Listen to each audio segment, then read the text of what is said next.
Hello, welcome to the Chip Wash Podcast. It is awesome to have you here today. I'm joined today by Joel. That's Hello, me. Joel. Hello, how are you? I'm good. How are you? I'm good, thanks. How are you? That is good. I'm good. How are you? Good. Yeah, really good, thanks. How are you? Oh, I'm really good, man. How are you? Amazing. Hey, if you just keep asking each other, how are you? It's like you feel better and better. Do you reckon? Yeah. I'm like, I am now. I feel. If you would ask me how are you again, it would be better than. That's what I mean. How are you, though? I'm excellent. Yeah. Yeah. Yeah, ask me. How are you, man?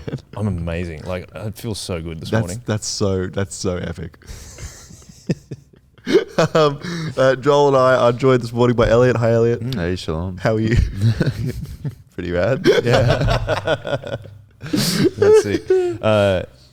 Thank you for you coming on the podcast because you were a late call up as of less than 12 hours ago.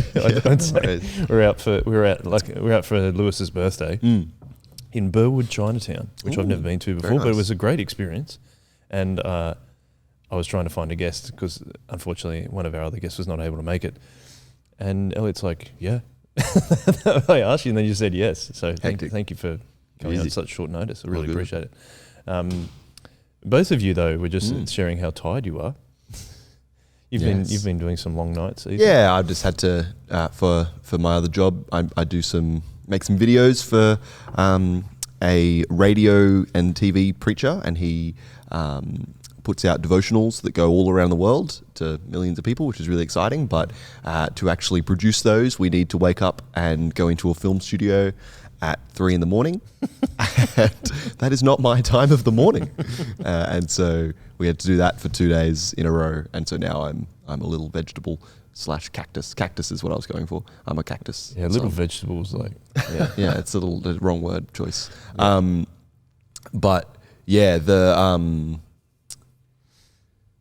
it's really cool though to have it done, and we our studio is a corridor in a church that we have kitted out like with some banners and some stuff and so I spend all of Tuesday actually setting up this corridor and turning it into something that resembles a studio.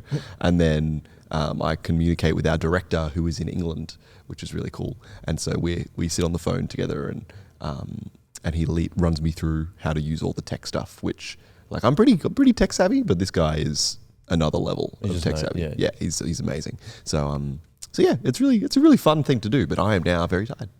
Which often makes for a good podcast though. I hope so. And Elliott, why have you been tired? I've sort of been on the move for a couple of days just because, excuse me, my wife, who's a weapon, is in Mount Isa at the moment doing a rural hospital placement. Wow. Okay. And I had a little bit of time after a longer week at work, ducked up there to be with her and her family, and then shot down here straight into an early start at work into going to Burwood, Chinatown. So. Yeah, that's right. What did you enjoy? Have you been to Burwood, Chinatown before? I haven't. No.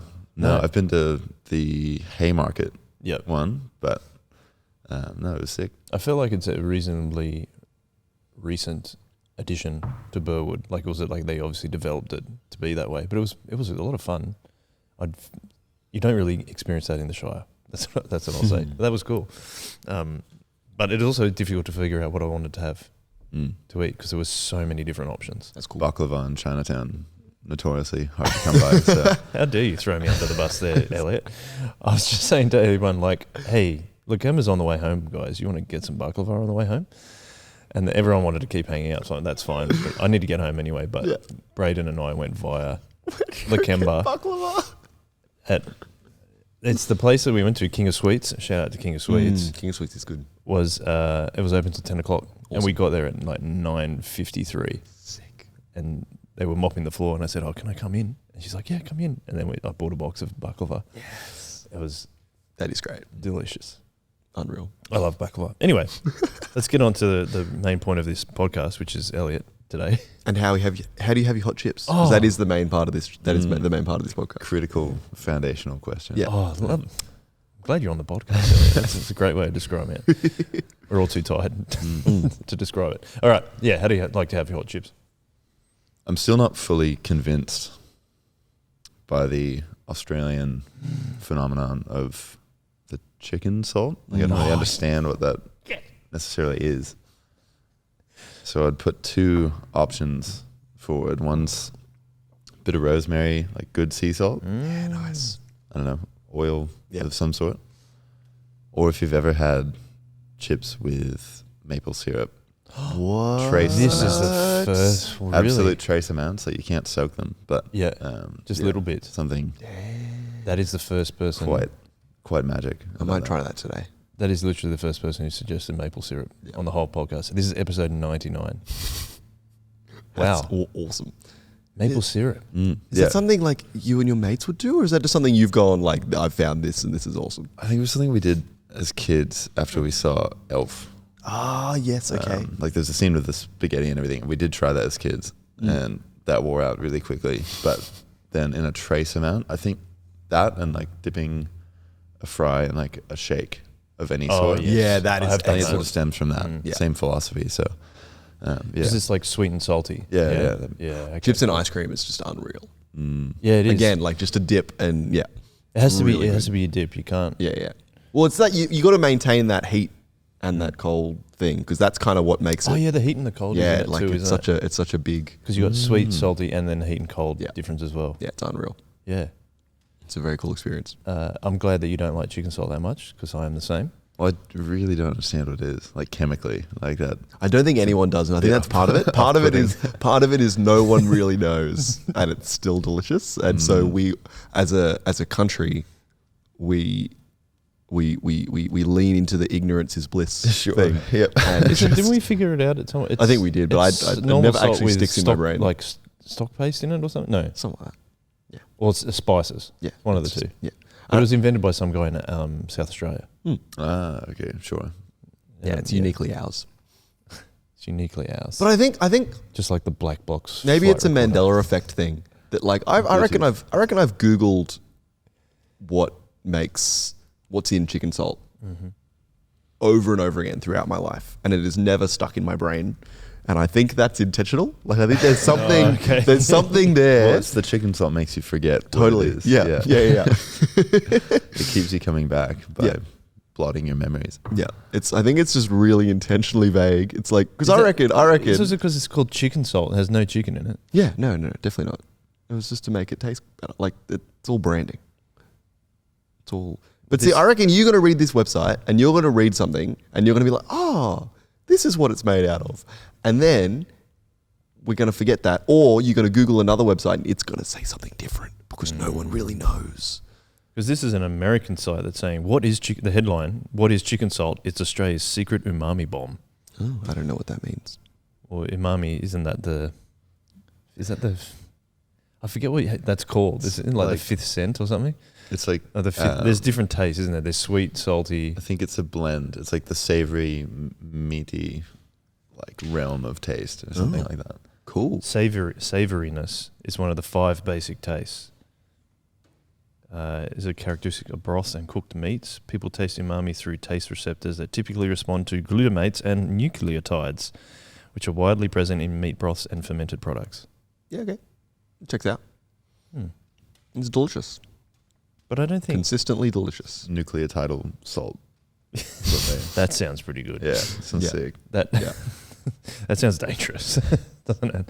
I'll have some. Do you want normal salt? Do you want plain salt, chicken salt, or nucleotidal salt? Or they should say like, do you want me to put a little bit of chicken salt on, or do you want me to nuke it?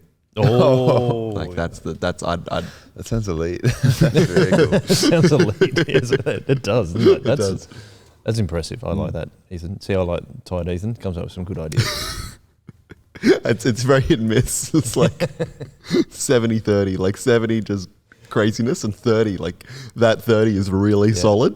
But So that's the story of Saturday Night Live, that they would have a Tuesday night writing night, and they would purposely stay up all night because that's when crazy ideas came for sketches. Yeah, it checks out. So, but that's also where all the drug use came in, I think, Well, to keep them awake, Yes. keep them fired up. Yeah, well I can't say I'm doing that. No. But I can come up with the ideas in my tiredness. I got you. Yeah. Cool. Elliott, back to you. Instead of Ethan. So 2 derailed. E's on the podcast too. Yeah. Easy E's. How did you become a Christian, Elliott? Ooh. I feel like there's, sort of a long arc to that. Where growing up, I definitely knew of God and my upbringing and was sort of introduced, especially back in the US. It's quite normal to have the concept of religion thrown around. It's quite standardized. And then even we grew up sort of attending a Catholic church, which we went through, I think, just because of my parents, and started the normal communion and confirmation gateways there, like in the catechism with that. And I knew pretty early on that I didn't really align with a lot of that. I think there were a lot of good tenets in it, and but for a lot of that, it was definitely not my own faith for sure. But I knew of God in a broad sense. I think it was definitely a point in high school where I had done away with the concept of needing or relating to God whatsoever. Looked a lot into what was, I wouldn't say new age, but looking into things past and like a post Christian sort of existence. And then the whole time I feel like God was still working with me, because we had a few of us who were all a bit into music, sort of little skater punks who used to like wrestle at one of my mates' houses before a youth group, which was just non-denominational, very, very laid back, and sort of the environment that protected us from a lot of worse things we could have fallen into. And even when I wasn't necessarily a Christian, they took us in and loved us really well. And then later on, I actually chose to volunteer at one of the camps they run for a whole summer when I was about 15, just to go away from home for a little while.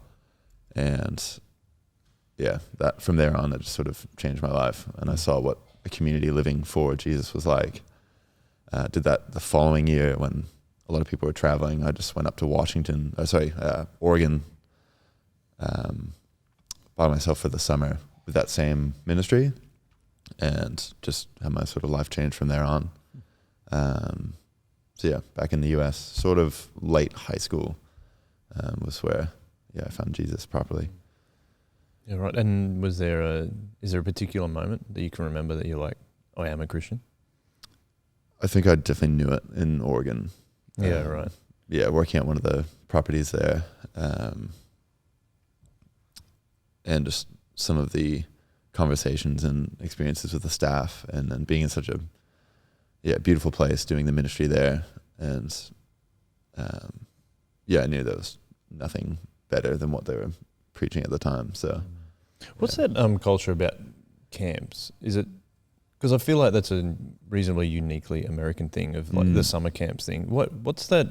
Is that because the summer holidays are really long and kids need something to do? Try to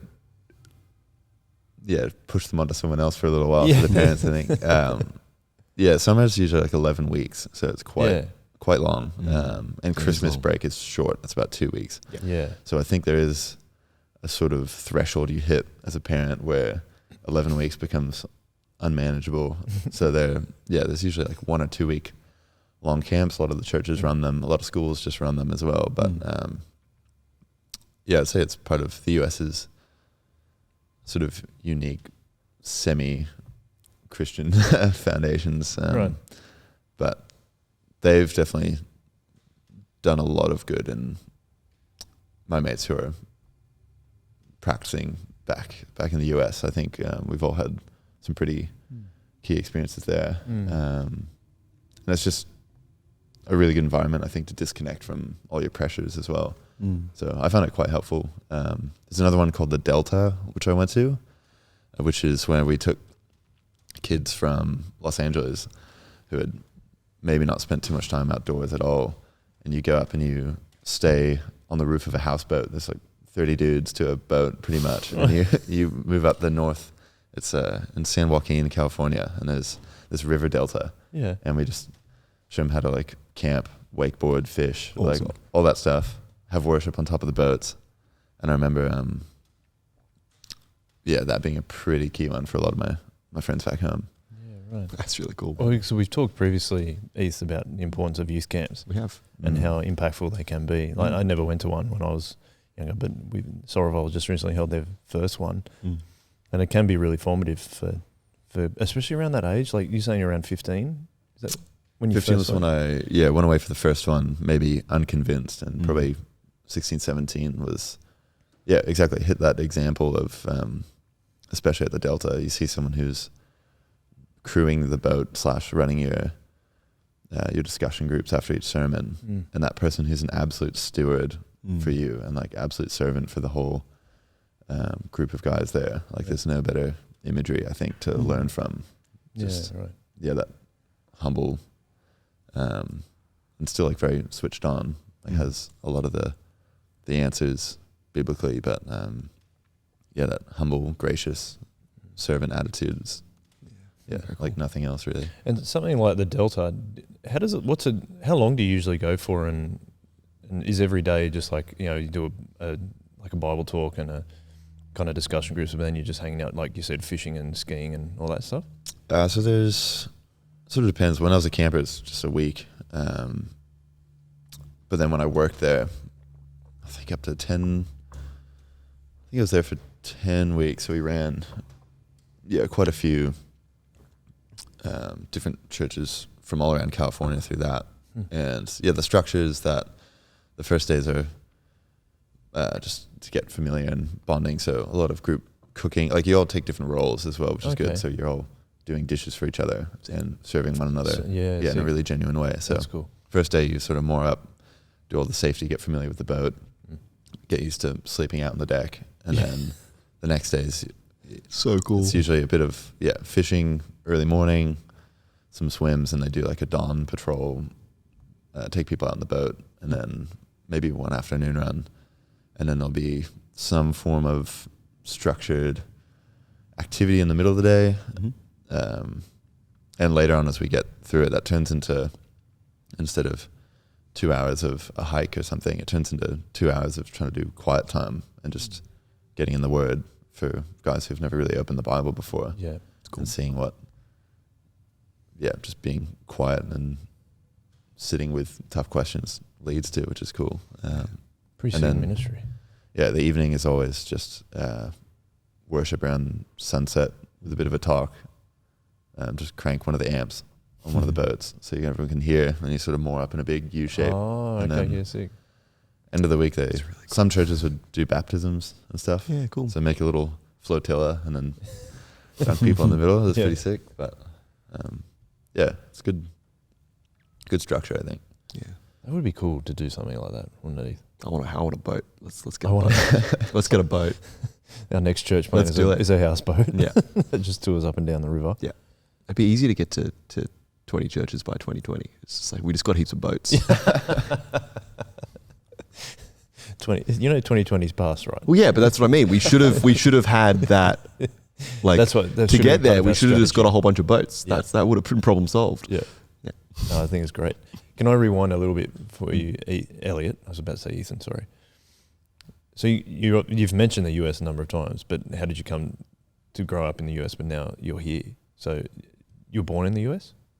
No. So my dad's side of the family is a bit mobile, I guess. So his dad, my granddad, that side, moved to Australia from India, had my dad and all of his siblings. Right. And then when my dad had met my mum, who's originally British, they chose to have us kids born here. And then when I was a few months old, we moved to the US for his work. Oh, okay. And then I was there for 18 years after that. Where did you mainly reside? South of Los Angeles, so in the sort of like wider region of LA, and then up until I went to start working at these different ministries. That took me to Oregon, Washington, and then I went to uni in Washington for a little bit as well. Washington State, Canada. Yeah. Okay. Just before we get to that, were your parents Christians? So my dad was definitely the bigger proponent of bringing us to church like to the Catholic Church. I think my mum liked the community, and in only the years since I've left home, I think, has it become a really big reevaluation period for them both, which is quite quite beautiful in a way. So like, as we learn to communicate better with me being over here, especially with lockdowns and things, going 3 years without seeing them because I'm here and they're still over there, I would sort of start a different devotional series or a book or something, and I would either buy one for my dad, or he would. I remember when I bought mornings and evenings for the first time. Is that Spurgeon? Spurgeon, Charles Spurgeon. Yeah. He bought a copy like the next day. We actually started reading it at the same time. So it's been really cool to watch sort of the revival from. Like I couldn't really comment on how their faith was growing up. I wasn't really aware enough, but now at least seeing them like reevaluate and be a lot more proactive with it. Since I think seeing me try to turn my whole life towards that. So yeah, that's really cool. And testament, obviously, like you live in and out, and they're seeing that like how it impacts you. So that, I mean, if you'd had to buy mornings and evenings, then you're probably obviously discussing it too, right? Yeah, that's definitely. That's so cool. It's been such a blessing. Yeah, but I'd say growing up was, it's just sort of like a routine. Never really talked about it much in the home. It was never like contrary to, or nothing ever countered rather, like getting into faith or anything. But I would say I was exposed to Christianity, but it wasn't necessarily like a home that emphasized it. Yeah. Okay. So Elliott, can I ask you, from your observation, what's the difference in turn? You obviously grew up in the US. What do you think the biggest differences are between the US and Australia? Because what age did you move to Australia? When I was 18. Okay, so you obviously grew up obviously all of your childhood's in the US. Yeah. What do you see the biggest differences would be between growing up in the US and what you know of people growing up in Australia? I think there's a certain layer of hospitality that's treated in a different way. Not that people aren't hospitable here, but people almost obliged to be hospitable over there. And when you're like traveling through somewhere to host you, have you over, or make the offer, and it's a big emphasis, I think, on that. And I think there's still a strong dynamic with the family.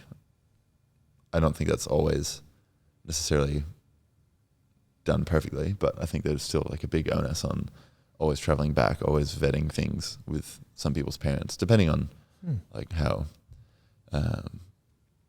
traditional like the house is. But a lot of people have like a really great respect for their family or like their lineage and things, whereas sometimes a good thing in Australia, I think people have a nature that's not more individualistic, but I guess free in a sense. Like people choose things for their own careers and their own pathways, and that's got a lot of implications to it. But I think, there is a dynamic of over there was like a lot of respect for the whole, and a bit of expectation, which can obviously be negative if that's wrongly placed or you feel the pressure from that expectation. But I think here people shed that almost too much to the point where there's a disregard for the family in some regards. But what an interesting point. Because I was having a discussion, I think it might have even been last night, because like we went to Burwood Chinatown. There's a huge mix of cultures and backgrounds there, and then we went to Lakemba as well. And there's a mix of cultures and backgrounds. And I think I was talking to Braden about the difference between individualist and collectivist like communities, and how I think in Australia it's quite individualistic, like you're probably describing there. And I think we kind of miss. I wonder if we put enough emphasis on family, because even on the Shoggozel we were talking about this. There's a thing called blue zones, which is like these 5 areas in the world where it's like the highest proportion of centenarians, like people that are over 100, and what the reasons are for that. And part of it is food, part of it is everyone can walk everywhere, and then a big part of it is intergenerational support throughout their families, but also in the communities as well. Yeah, sure. And then I was saying to Braden, like, it's interesting that I think that how we aspire to do church is almost bridging that gap between the individualism and collectivism here at Soul Revival. So it's just a really interesting discussion. I didn't know that was as high as you've described it in the US. I thought that quite interesting. Well, I think I should probably preface it with that the US is still plagued with like expressive individualism, as I would say, and like it's definitely had a decay. I've been reading a lot. I think it's called The Intentional Father, or there's also a podcast like The Intentional Family, with Jeff Bethke and an Australian pastor who's in New York. John Tyson, that's it. And they talk about how we're reacting against family dynamics in the West broadly, like Australia as well as the US, because we're interpreting that phenomenon of the 50s coined nuclear family, which only really lasted 10 years. Yeah. We're interpreting that as this oppressive thing to react against. And that thing was very flawed, but that's because it wasn't necessarily the biblical family from before that, which has predated all the issues and has actually set the world up with its foundations, like in a really beautiful way. So I think the US still has issues with it. I just noticed it a lot. And maybe it was because I was far from my own family that I looked at everyone else's families and I felt guilty in some part because I couldn't maybe travel home as much. And when I started noticing it and people not traveling home when they only lived an hour away, I was like, wow, that's fascinating. It's like I would do anything to see my parents right now. But like a lot of people just wouldn't put the time in. So yeah, that's where I sort of noticed it, I think. It's with I think Australia is notoriously egalitarian, like we have always been, like since we started, and I think it is a real. I guess America in similarity has an early rebellious streak historically, but yeah, we've always had that egalitarian personal freedom as a mark of what makes someone Australian, and it's not surprising at all that bleeds into the family, I reckon.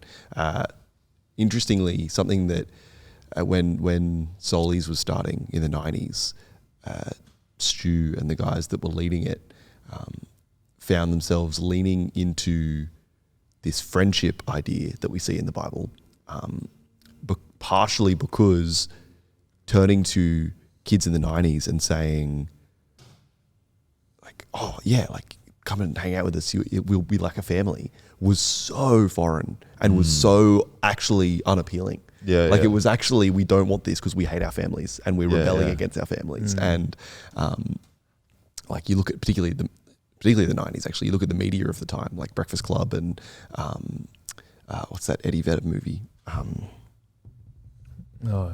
Into the Wild. Oh yeah. He made the soundtrack for it. Sorry. Yeah. He's not in the movie. That's not a 90s movie though, is it? No, it's not. No, it's not. But it's about a guy that it happened in the 90s. Okay, thank you. And so you have stuff like that happening, and it's all this big rebellion against the family structure. And so when we started Soulies and we're like, let's just be friends with each other, all these people were like, and like responded really positively to that because like we've always had this mateship thing in Australia, of that is such a huge I've lost the word, but we put that on a high pedestal of when it comes to priorities, and then I think that only got emphasized by that mass rebellion against the nuclear family in the 90s and maybe even early 2000s, and it's interesting to see what that's, as those people are having children. I think it's really interesting to see what this next generation are going to do are they going to disconnect with their family? Are they going to not? I think that'll be really interesting. And that difference I always assumed, maybe because of movies like Into the Wild, I'd assumed that America was really similar. But I guess there's a lot more of people over there. A few. Sorry. A few people. Well, it's like, do I say you? Do I say them? Do I say it was a lot more Americans? Yeah. And so there's probably a lot more room for diversity in that, in that way of thinking. But it's really interesting. I think it's interesting that the one final thought on this, and then we'll get back to Elliott. But I think Australia is grappling with that.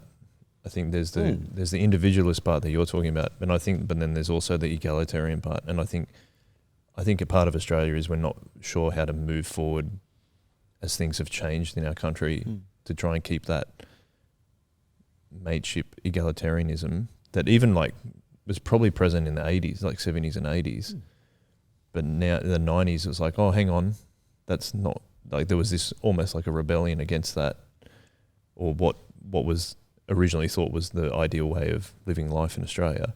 And I think it changed a lot from the 90s. But we've been doing it since World War II, right? Like, and World War I probably. But there's heaps of stories in. Actually, World War I's a better example because of the Anzacs. Well, there's heaps of stories about people, Germans in World War One. One of their strategies was, if you take out the British captain, everyone would sit around and wait to figure out what happened next, and then. But if every time they'd get the snipers out and they'd find in the trenches that they'd identify the Australian captain and then they'd kill him, or general or whatever. Someone else would just go, cool, my turn. Like I'll just step up and do it. It's different, isn't it? Yeah. And it was that was a cultural thing of we're all friends doing this together, we're all mates doing this together, we're all individuals doing this together. And because of that kind of culture, they were able to go like, the Germans were like, we can't beat these guys in the same way that we can beat the English, because they just keep getting back up. Resilience to that. Yeah. And there's also, if we go into World War I, like Monash really changed the war when you marched them all behind tanks. Yep. And the breaking out of church warfare. Church warfare? Trench warfare. Trench warfare is what I was saying. Let's move back to Elliott though. And I think it relates to what you're saying, of how people are willing in the US to go back to visit their families. I wonder if, you know how there's the idea of, in the US especially, of a lot of people travel somewhere else after high school to go to college. We don't have that. We don't do that here. No, we don't do that. For example. So that's a lead into my question of like, what did you do going to university? Because you said you went to Washington State. Yep. Did you have an idea about what you want to do when you finished high school, or is it just like, let's go to college and figure that out? It's a bit eclectic. I think I had a bit of a divide in my possibilities. There was late high school, music was my biggest thing. So that was obviously one of my passions and the things I thought I could do best. And at that point, I had been playing music at a number of churches and thought it was something I could use for a net good really with that. And then I had met a few Australians it was actually an Anzac Day service on the USS Midway in San Diego. So sick. Big aircraft carrier. Yeah. It was the 100-year, and the US hosted it. And they had flyovers and all these. Because that's the massive base in San Diego, the Navy base in San Diego. Yeah, Coronado is quite big. So we met some contacts from Australia and some friends who I still am in touch with now. And they floated the idea, because I was also keen about doing something in either emergency services or in the military. Mm-hmm. And they said, oh, you're still a citizen. Have you thought about applying to come back, even if it's just for your uni, and then you come back to the US? Okay. No harm. Like, it would just be a cool experience. so I started the application process, sort of reverse cycle in having to stay up late to call them when their office was open and do all the process. My dad was massive with that. So I had my application in and gone and done some interviews, all condensed, in Australia during my spring break of senior year, while I was applying for universities and auditioning for music schools and trying to get scholarships and things. And I got into a few schools in the US for music and other things, and then I was waiting on my actual letter of offer to actually come through from Australia. So I just picked a university of good rapport, I guess, with me, because I had worked with someone who was attending there from the Delta. Cool. So I'd met one of my friends there at the Delta. They were the overall driver of the boat, and I learned so much from them. And I was like, if there's anyone who acts like similar to you or can like point me more towards Jesus like you did, I'll go wherever that is. Right. And I went to Whitworth in Washington, like you said. And I knew my time was going to be short there. I was waiting on the letter of offer to actually have some certainty. And as soon as that came through, I decided to just stick it out for the whole semester up there. From there on, I didn't really have much pressure, so I just took like music subjects, took some physics, took like some theology subjects, and very cool. Did some ministry stuff up there. And yeah, really lived deliberately, I think, just trying to throw myself into the community, experience that, which is brilliant. And then that December, I moved back home, went to Perth for 2 weeks, and then started in Canberra at UNSW at ADFA. Right. What's ADFA, sorry? So it's like the academy. Australian Defence Force Academy. Oh, sorry. Yeah. Do I look like an idiot asking No, that? I looked at you and I'm like, I know the answer, and I'm like, I'm looking at you and I'm like, oh, what is it? What is it? I'm like, I just lost the A. I'm like, what's the A? It's the Australian Defence Force School. Like, I don't. What's the academy? Yeah. So a couple of questions around that. I just looked up where Whitworth University is. It's in Spokane. Is that right? Okay. Then, because even at college, where are you off to, Ethan? Fixing the camera. Okay. Because it's all even different there. Your first year is basically just generalist subjects, right? I think we miss that in Australia in terms of university. I think it would be cool to do more generalist subjects to figure out what you want to learn more about. Yeah. Oh, so you don't pick a thing until later? You don't have to. Like, a lot of people wait until second, because it's a 4-year degree. So you have your core subjects a lot in the beginning, and then people will choose to specialize in something once they make up their mind about what a major could be, and if they see what prerequisites they I like the idea of being able to kind of experiment and go, I want to learn about this, because it sounds like you did that. You did some theology subjects and that kind of stuff. I would have loved to do that. That would be awesome. But I also was fascinated by saying that, so you're only 18 when you did that. Yep. There's quite a level of maturity to say, I want to live intentionally and like go where God's pointing me to go as well. What do you think the motivation behind that was? Was it because of the leaders that you'd had at those different camps and ministries you'd been part of? Yeah, I think I would say the summer periods that I had spent away were better than all the rush of during the year and all the grappling for success at like the high school I was in. So I think I noticed that was a much better way to live quite early, even if I didn't really understand it. Right. And I think, I had some really influential leaders back then who really got me going to church properly for the first time. And after looking at, sort of their example, I think I thought that it was, a better option to do that than just be in this vapid race to, run after success at the time. I was like, I'm going to have uncertainty anyway coming up. I'll just invest in what I can do now and get to know people. So Yeah, that's really cool. It is cool.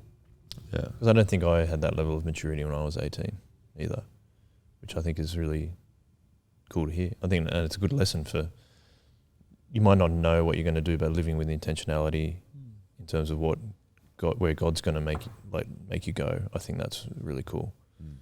Yeah, I don't think I did either. I think it was there was a lot of intentionality, but it was mostly just like running with what was happening at the time. Yeah, like, I think that's what I missed. Yeah, there wasn't. Yeah, and I wonder if again, there might be a difference between the US and like you got like if you move to Spokane, like that's still. I mean, that's a 2-hour flight from home, right? Something like that. Yeah, at least opposite, like north to south, opposite side of the country, really. So yeah, yeah, opposite side of the country. As in, like if Los Angeles is the furthest south, the opposite is the furthest north. Oh yeah, right. I thought you meant east-west, and I was like, hang on, did I get the Washington State thing wrong? Yeah, no. Okay. So then you also said that you moved to Perth. Yep. For 2 weeks. What was that for?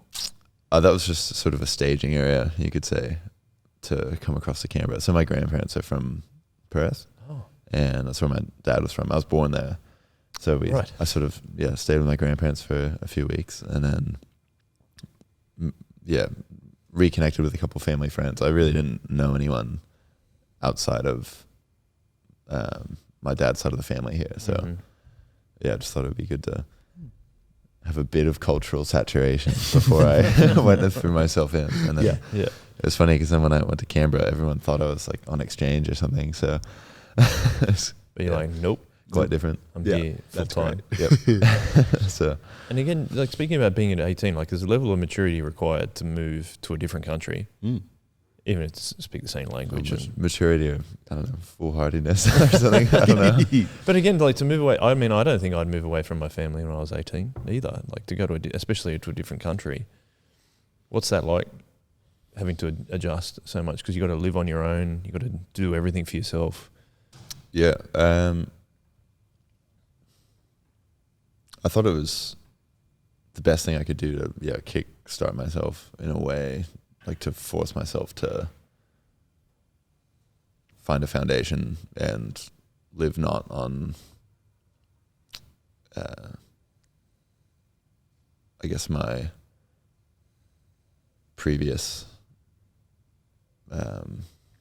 laurels or experiences. Like I just wanted to have something completely clean, try to ask for nothing from my family side, and obviously like it's a pretty comprehensive gig going to Canberra to do that. Like they take care of you quite well as the trade-off. But I like the idea of starting again somewhere where I couldn't claim all my experiences were just because of the environment or upbringing I happened to have. Yeah, I wanted to sort of reset and then see the product of that. And then as well, it's such a blessing to not have to worry about like student debt and stuff like I would have in the US. Right, so in that sense, it was an easy option compared to living through that and doing 4 years of uni and then not knowing at all if I'd have a job or anything. So the factors were that I'd experienced something pretty radical and different, experienced a different culture. I'd at least learn some fascinating skills and get to try to live intentionally. My biggest thing was I could live intentionally pretty easily at Whitworth because it's a Christian environment. And I was like, I'm going to go to a pretty relatively grim environment and see how that works. Go to a completely secular environment that has, I don't know, the framework of Christendom like around it, but has really, post-Christian now. Yeah. And I think that was the next challenge was I could live intentionally there. Let me live intentionally, I don't know, like in the desert, so to say, so to speak. So, why did you want to seek that out, do you think? Like, why did you want that clean break to get all those new things all in one go? I think it's to make sure it was real. Again, like not just the product of like these feelings and like satisfaction. Is it because of God or is it because of I've had a really cool community around me the whole time since coming to Him? And I guess you can't necessarily separate those two. Like the fruit of God working is a bountiful and enjoyable community. And like, but yeah, I guess I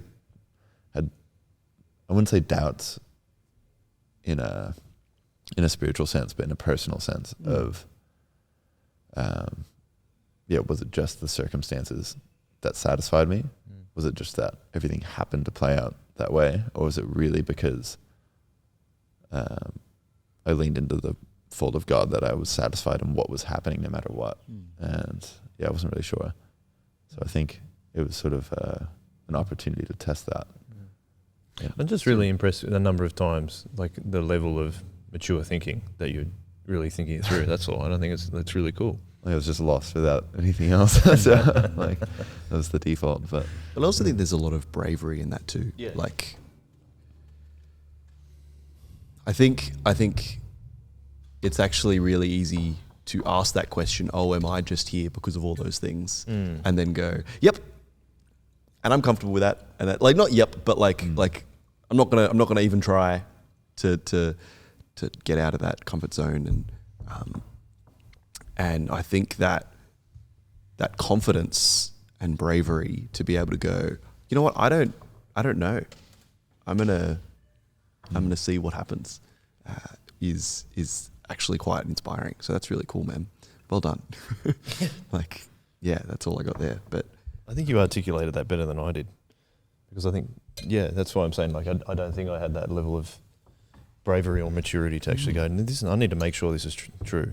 This is real. And I think not many, like, I don't think many people do. Like, I think that's more what I was trying to say there. Like, it's not just a, like, I think it's a very extraordinary response. And it's really, really cool. So now you're in the desert, what's it like being a Christian there? In that secular environment, as much as you can say. Yeah. I'd say the first years absolutely sucked. As in, like, for my own failings and reasons, and if I thought that in the US it was bad, the pressures and the hustle and workaholism and all these things that are the product of just being an individual having to prove everything all the time, that was really magnified in the environment in Canberra, I'd say, mixed with some massive party hole and a bit of a debaucherous environment.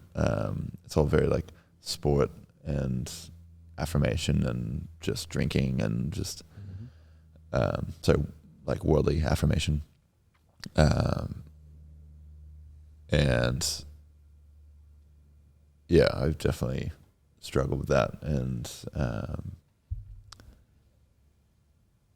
I was a little bit disheartened because the other Christians in that community, there are a lot who chose to actually step out of it, which is probably the wise thing, or like I think they're quite in tune with their moral self with that, and like absolutely fair decision. I still had an idea that I was supposed to live through that to get to the other side of it. Like I felt compelled to do that, but it was definitely like it hurt me being in that environment, and I think falling into some of those folds and like stumbling for a number of years with all that drinking and like non-Christian relationships and things. I still felt like I was scrambling after God in that. It was just that my frequency of failings like went up, obviously, in that environment. And then I really didn't have a great church in Canberra. I had a few friends who wanted to go to, there's like a Pentecostal one nearby, which I was really a fan of in the US at first, and then it didn't really satisfy what I was needing at the time It felt very like emotionally charged, but I just needed discipline and I needed rigor and accountability and like more of the intellectual side of things to break me out of the cycle of what I was doing and going astray. And then that led me to pursue orthodoxy, like Russian and Greek orthodoxy. So the first Easter I had in Australia, we had like a long weekend for it, and I went to a Greek Orthodox church with my mates, full Greek family, did all the fasting and in the lead up, and then broke the fast on that night and had Pashka with them, which was really beautiful. Really cool. And that drew me in because it was very discipline focused. It was very much structured and ordered in the way the liturgy is and the way the prayer book structured is. Yeah, it's very I don't know if it's a word, confessant. Like it's like there's a lot of beautiful prayers, which I think are still great for contemplative prayer, and like the early church fathers, I still like think there's good resource in that. But there were a lot of really good prayers for confession and things like that, and I felt like the biggest stray and failure at the time. So I think that's why it appealed. I was still treating like my living not for God with that, which is the most backwards thing. Like I wasn't making necessarily fixes. I was still getting drawn in, but I think the culture was so strong, the secular culture rather, that I kept falling into the same issues. But then that was sort of a bit of my breakout, or how I was clinging to God at the time was going to that. Why do you think you were looking for discipline so much? And please forgive me if I'm wrong here, it almost senses, I'm sensing that you were like maybe getting a bit, was there some legalism creeping in there of like, I just have to be like this, and maybe not. I mean, the reason I'm saying this is because I struggled with this, I think, around the same age, was that I'm just not good enough. I'm just not good enough for God. And that would actually lead me to not understanding his grace enough. And so then I would not draw close enough. I wouldn't draw as close to God as I wanted to be. So therefore it would restart a cycle of like kind of legalism. I just need to be better and do more myself. Do you think that was similar to you? Yeah, I think so. I think it was that I felt like when I was not satisfied with the other Pentecostal church, which was like probably fine looking back at it, it's because I felt like I had dried up the emotional response that I could have to feeling like I was walking with Jesus again and redeemed.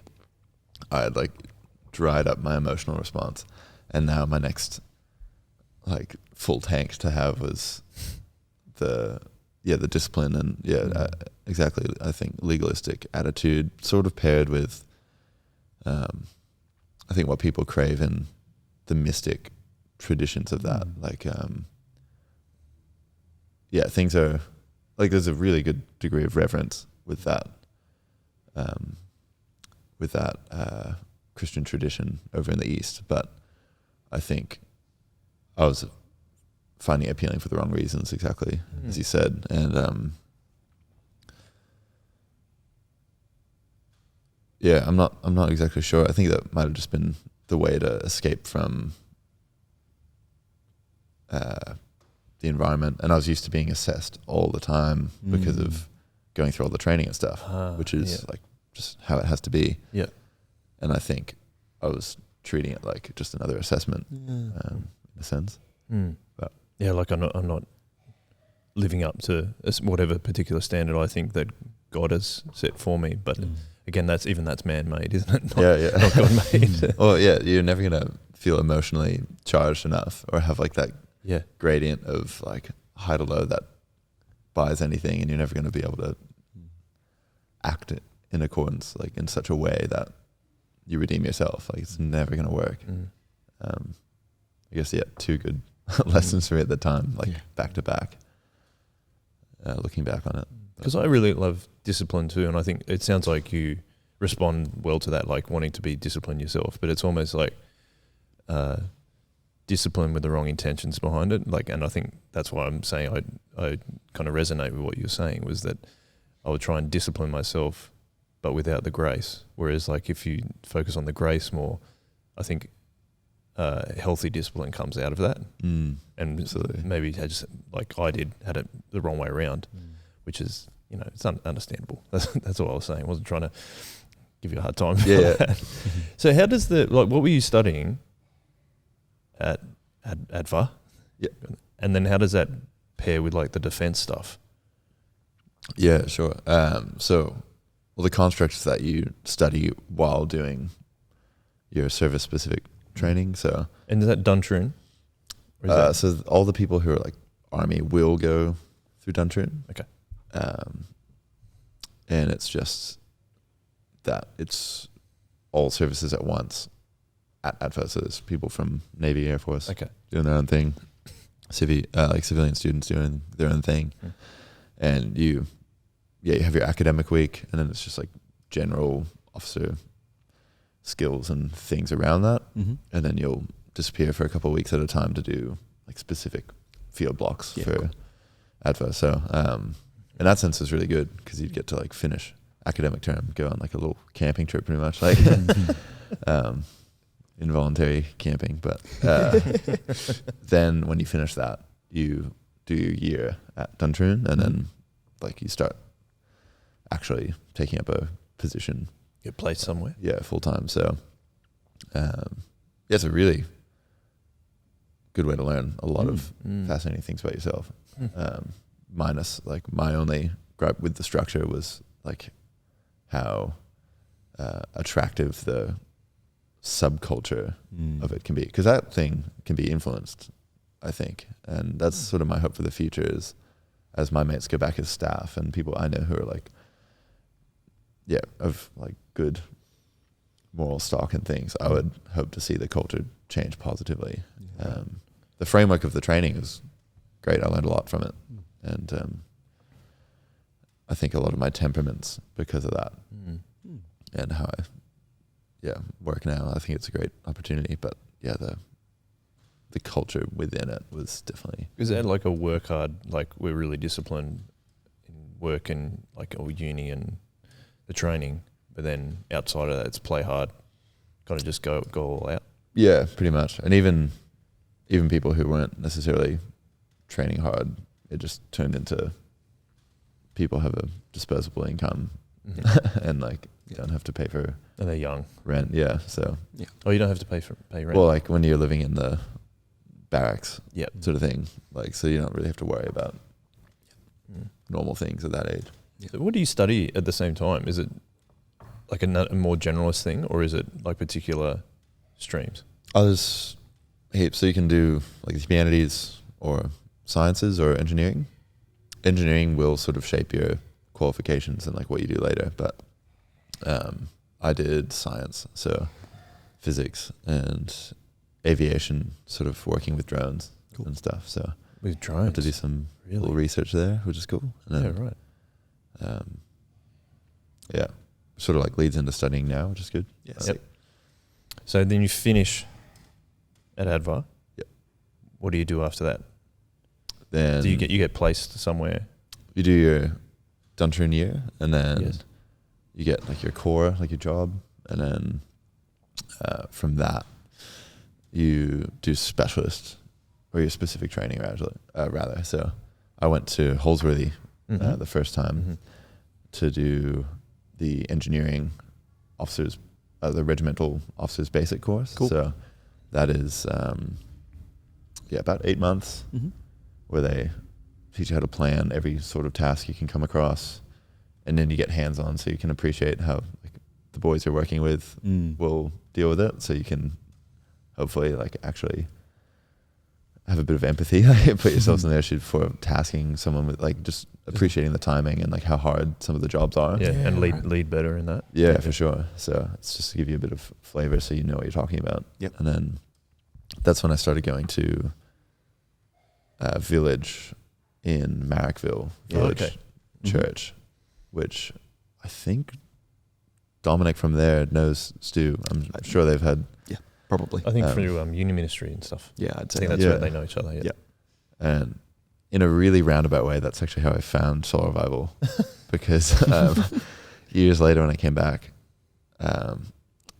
one friend of mine from Village popped up on a mutual friend like icon on Facebook Marketplace for someone who's selling a couch in Kirui.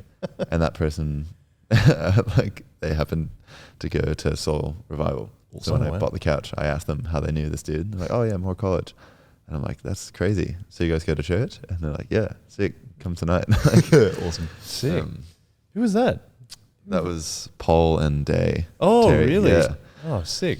Very So, yeah, That's they're so the first cool. people I met. That's in unreal. Kirui.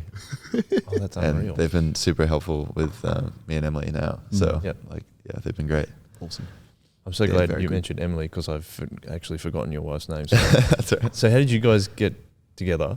Because you were moving around a fair bit. Like, how do you end up meeting someone? And you're saying you're married. You're married now too. But Yeah, How, yeah. how does that all play out? So after that period in Sydney the first time, where I would say like everything got way more back on track. Yeah, okay. Like Duntroon post.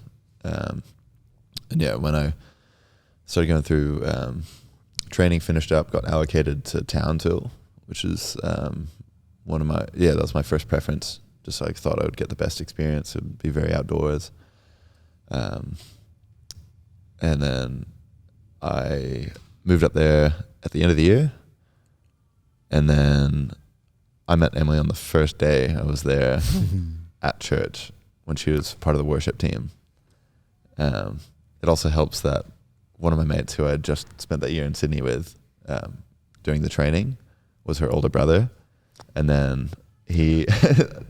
There's apparently some planning in the background to make our paths cross a bit. That's so good. And she was like, "Oh, are any like Christian mates of yours coming up to posting up soon or anything?" But either way, we met at church, and in a beautiful display of of God's working. Her old youth group leader is the wife of the padre, like the chaplain I became very close with in Duntroon, who helped me sort of like not walk away from, but like come back to, out of legalism, out of that emotional Right. wave top sort of search. And he was a really influential figure for me. And then he was only down there for a little while before posting back up to Townsville himself. And then I realized that his wife used to be Emily's old youth leader. Wow. Like when she was just sort of exploring Christianity but wasn't serious necessarily about it, or before she had really made it the center of her life. And then once we had both sort of sorted our stuff out and God had worked in both of us to bring us back on track, we then met in the same place that this chaplain and his wife were now with their beautiful family. So it was really cool. That's very, very cool. Yeah, It's really lovely. we met at church, and then a couple of weeks later started like deliberately like growing from there, and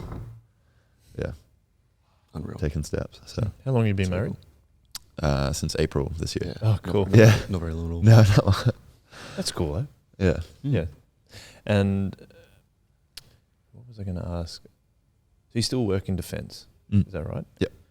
And you said before the podcast you can't tell us too much about it, which is totally fine. But what's it like being a Christian there, like in your current role now, compared to what you were doing when you were in uni? Is it different? Worlds apart. Yeah. Is it? Yeah.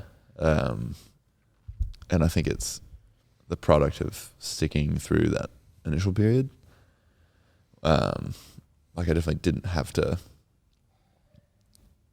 have it all play out exactly how my experience in Canberra did, but regardless of what happened there, coming back, or at least taking up like a real job in Townsville first, I just felt very ratified, very confident, and I feel like I could live it out very openly because I had almost earned. It's sort of hard to say. It's not that I had earned the spot there and could finally like have a big reveal that I'm a Christian. But like, I could finally sit back and like, I'm actually in the system now. I'm not just like in training, and I could then point towards like, hey, my strength this whole time really has been God. Like the things that dictate the way I like lead and work with people is because of like trying to imitate Christ. Yeah. And have that. And then you can make your mark like that. Yeah, and then people start asking about it more, and then like sick. Yeah, have random, we call them sappers, like the engineer soldiers, but like you have random sappers like start coming to church and stuff. Yeah, awesome. At the end of the year, and like I think it was fascinating because you have this cohort of guys who have just been pressure and performance driven this whole time, who become like the next rank up, so like a young captain, and their life falls apart because everything's been building them up for their first command experience. As soon as it's done, there's nothing left to affirm them. Like they don't know what the ideal next jobs are. They have no structure, and everyone's looking for truth, and they're all very well educated, and we've had all the ethics and worldview training, and then they just sit at like this oblivion of what the rest of their life is going to be, and they really start coming into questions. Wow. And then that becomes the perfect time because I've sat through them, with them through all the build up. And they see the difference in you. Try to point, yeah. In regards to that oblivion kind of aspect, it's like you're not like that, so what's different? And then they're going to ask you about it, right? Yeah, and they're all like very growth and performance driven guys. Like they're all into soft stoicism, and they're into reading Holiday and Peterson, and they're all about progression as an individual. Like growth must happen like for a good life. Like they get that, and then for a season when they can't have that, and they're like, well, what is life anymore? It's like, it's pretty fascinating to be able to ask a few good questions. So there's a lot of people who are like maybe that slight year or two ahead of me, who are like in that phase where they're really open to talking about what truth is and what life is really worth, and it's pretty fascinating. Yeah, because I'm really drawn to those writers that you've mentioned too, like Ryan Holiday and Jordan Peterson and people like that, because I do enjoy trying to better myself. But often if they're in that scenario, it's like, well, what am I doing this for? Is that where they end up being, and they like, well, what's at the end of continual improvement? If there's what is your basis? How do you assess how you've improved?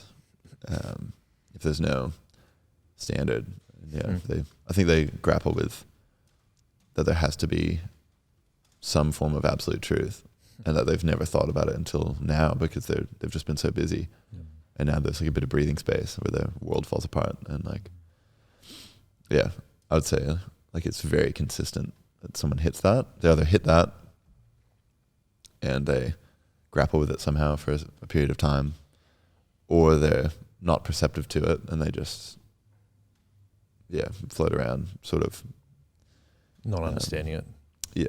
A bit aimless. 100%. Right. Well, we've looked over. Do you have a question? Sorry. As you said to me before, you're only 25, so we've had some older people on the podcast, so it goes for a lot longer.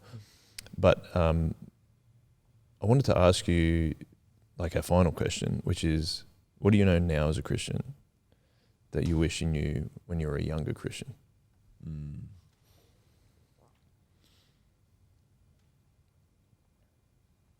I think having both the arcs of the experiential nature of my maybe immature Christianity, and then the legalistic nature of my struggling Christianity.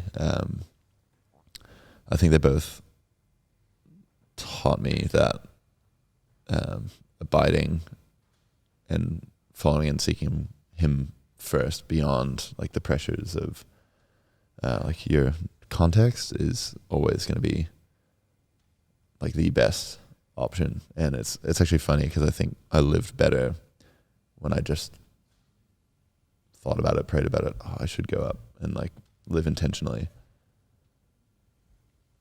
And now I'm like full circle back to just living intentionally now again. Yeah, like I had to go through a bit of that pressure, I think, to rediscover that. And I think, just abiding, living intentionally in the fold, and practicing the way of Jesus in how you can be like him, do what he did, has just been game changing. And it's, I think now, I've been reading a lot about formation and how you have your practices and disciplines, which are not to take you from where you are and make yourself good enough to approach God, but they are to rejoice in God for what he's done. And like, we're trying a lot of practices at the moment to really bring it back to roots of Sabbath and quiet. And this is John Mark Comer stuff. That's part of it. Big inspiration for it anyway. That's sort of part of it. And then the disciplines I sort of not took from orthodoxy, but the positives in reading things like the Orthodox way. There are a couple Christian traditions I think we've lost, which help build up the family. They help take the pressure off your performance, help you live intentionally, and they keep you on a growth mindset and give you a source for truth. And it's like, it's hilarious that we've run away from those, and it's like, mind blowing. We've had it for hundreds of years. And it's just like, there hanging out. Sitting in a little book. Yeah, sitting in the fold, and really rejoicing in that is better than any pursuit you could have otherwise. So, but it's probably time to wrap up the pod. But I think I've really enjoyed having you on. It's the most we've ever talked, so I'm sorry about that. But it's been, I've been really struck by the way, like, again, I think the maturity thing is really, for someone of your age and the things you've talked about in your life, is something that I wish that I possess. What are you laughing at? You're saying that I'm immature? So No. I'm also 25, and you've never said that about me, Joel. That's not true. No, I think so. That's why I didn't say it. That's why I was just giggling to myself because it was a funny joke, and then I let it out. I don't work for the church yet, though. That's right. Yet, interesting you said yet. But I just think I appreciate the way you think deeply about things, and totally. And the way, there's even you were happy to sit in a bit of silence when I asked you a question before you answer it. And I really like that. I really enjoyed that. So thank you for coming along to Soul Revival and contributing to the community as well. There's one question I didn't ask you. What's your instrument of choice? Oh. What's your It's like best at or prefer? What do you prefer? Oh, okay.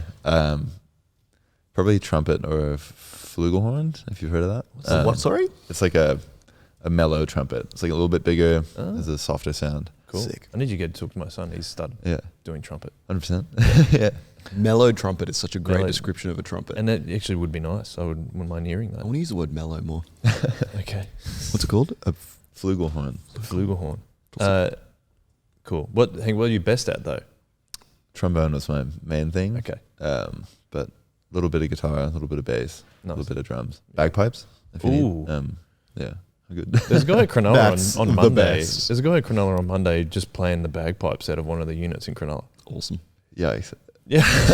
Imagine being his neighbour. Anything to finish for the podcast? I've been really encouraged, man. And I'm encouraged every time we chat.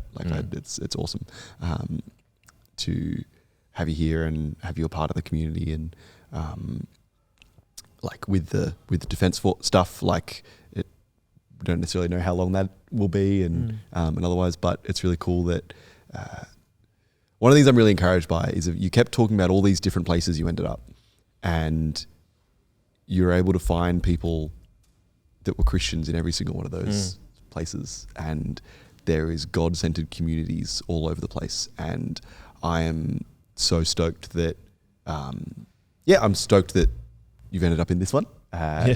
We're really blessed to have you here, and we're going to keep hanging out, and that's really, really beautiful. And but it's so encouraging that no matter where we end up, we can turn around and there's a whole bunch of Christians being like, hey, like let's, and there's deserts, like there's places that are just it feel empty and seem empty, but even in those, God's there and He's working stuff. And it's really cool that you were able to come out of that, and like you said with the chaplain guy, like you had people to be like, hey, like let's go, we got this, like, and God's got this in that, and He's working in all of that. He doesn't stop, and it's really beautiful to see Him working throughout your whole life, even in those times that are where it might not feel like that. So I'm really encouraged by that, and I'm sure people listening are also super encouraged by that. Yeah, it's really, really cool, man. Yeah, I agree. Heartily agree. Thank you for coming on such short notice too, Elliott. Sure. Yeah. Yeah, it's been really cool. Good chat. Yeah, and just thanks so willing to come on. Sometimes I've got to, give people a bit more encouragement to come on. You just said yes straight away, which is amazing. This has been episode 99 of the Chip Lunch podcast. Prepare yourselves for episode 100, which is going to be an exciting one, I think. Yeah. Do you agree? Yeah, I think so. I think it'll be really cool. We have a plan. Yeah, I'm really excited. Be great. Also, thank you to everyone that's been listening or watching. Thank you to Echo, producer. Puts our episodes together. Legend. And again, thank you, Elliott, for coming on. And we finished the episode with a one-way. Do you know what a one-way is? I always check if people know what a one-way is. Yeah, one way. One way.